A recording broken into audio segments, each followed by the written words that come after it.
This is a Pokemon horror story to anyone who stores their collections in the basement. Let's discuss it in today's video. Me? Just hanging around. Welcome back to the channel, guys. This is VMAT. If you do enjoy my content, please consider subscribing and joining in all the fun we have here today. Definitely is not a fun video, though, if you are someone who stores your Pokemon in the basement and also stores it in cardboard boxes. It's pretty brutal, and it's definitely a realization and a warning to a lot of collectors here as well. Now, I'm going to leave this Reddit post as well. It's called "I Lost My Entire Collection." I'll actually put that in the description.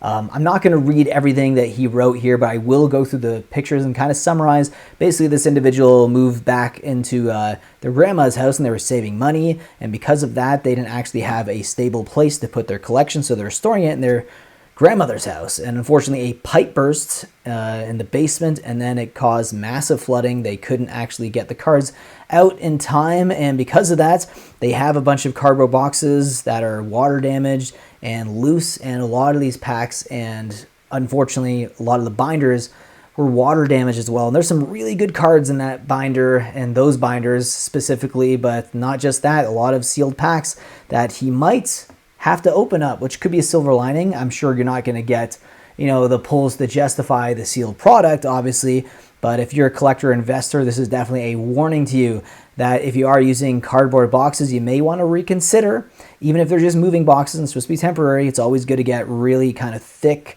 plastic ones, nice Rubbermaid ones or something like that, better for storage, and those ones ultimately will probably save you a lot of money potentially down the line if something like this does happen, because accidents do happen. That's why it's also important to get insurance. So if you are someone who also doesn't have your collection insured, you might want to consider that, especially after reading and watching this post here. So guys, let's dive into these photos here. Brutal. So as you guys can see, these were stored in these Home Depot moving boxes. I'm very accustomed to these. I've moved a few times, so I've used these boxes before. And I might even put Pokemon in there before. Luckily, I got them out of the box before anything could happen, and luckily, I never had any water damage like that, anything crazy. So this is pretty brutal, though. Let's check out some more photos. As you can see, there's water on the top of this box here. The water looks like it might have went up pretty high as well, so that is very unfortunate. Oh my God, yeah, all the packs there. You can see some 151 as well. Crown Zenith. Oh, one of my favorite sets as well. That is absolutely brutal. Geez, that is just a ton of packs. I think what happened was some of the boxes were water damaged, so he had to rip them open and just kind of salvage the packs instead and put them all in these totes here. That is very unfortunate, but as you guys can see, there's quite a variety, even some Japanese packs. You have Surging Sparks or Chilling Rain, great set. Lost Origin, fantastic set. Silver Tempest, Fusion Strike, 151 Astral Radiance, and a metric ton of Crown Zenith packs, and even a decent amount of Evolving Skies packs as well there on the side. My goodness, look at that. And there is the water damage right there. The discoloration there from being in the water for a very long time. Some poopy sewage water. That is never fun. Very, very gross. So if you are going to open these, at least maybe wash the packs a bit, or put on some gloves. And be careful with the cards as well. Obviously, if you are going to open these packs, but hopefully you get some decent pulls out of it. Hopefully they actually maybe get some, alt arts or something like that.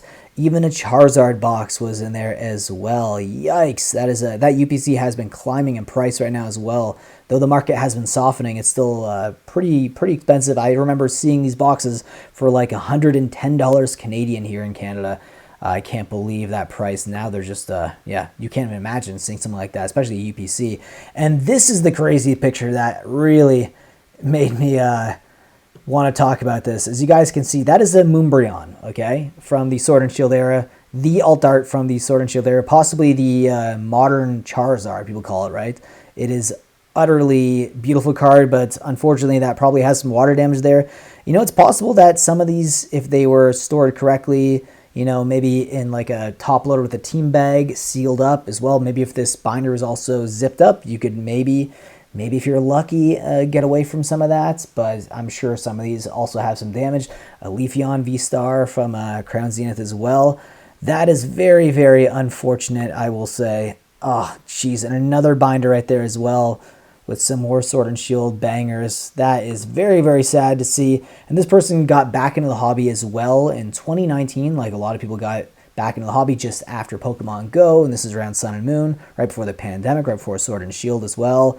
Just absolutely brutal. This box was soaked. My goodness, I'm surprised he was able to salvage as much as he actually was. And honestly, there is a silver lining here, and that is at least you get to enjoy opening packs, which is some of the most fun you can have with Pokemon, especially if you're a Pokemon card collector. Opening packs is always fun. So I'm hoping the silver lining is that he ends up pulling some bangers for his collection. And even if he doesn't, at least maybe he'll enjoy opening the packs anyways. But if this person makes an updated post, I'll make another video. I hope that they just post their pulls in another post, and there'll be like something crazy in there that kind of like at least makes them a little happier. But this is definitely a sad story, very scary, but it's also a reminder to maybe store things correctly, maybe put them in some rubber totes, something that you can possibly avoid this situation happening with you, right? Like something that could at least give you yourself some more peace of mind at the very least. Anyways, guys, leave your thoughts down below about this video. It's something out of a horror movie right in time for Halloween. Leave your thoughts down below, and I'll see you guys in the next one. Take care.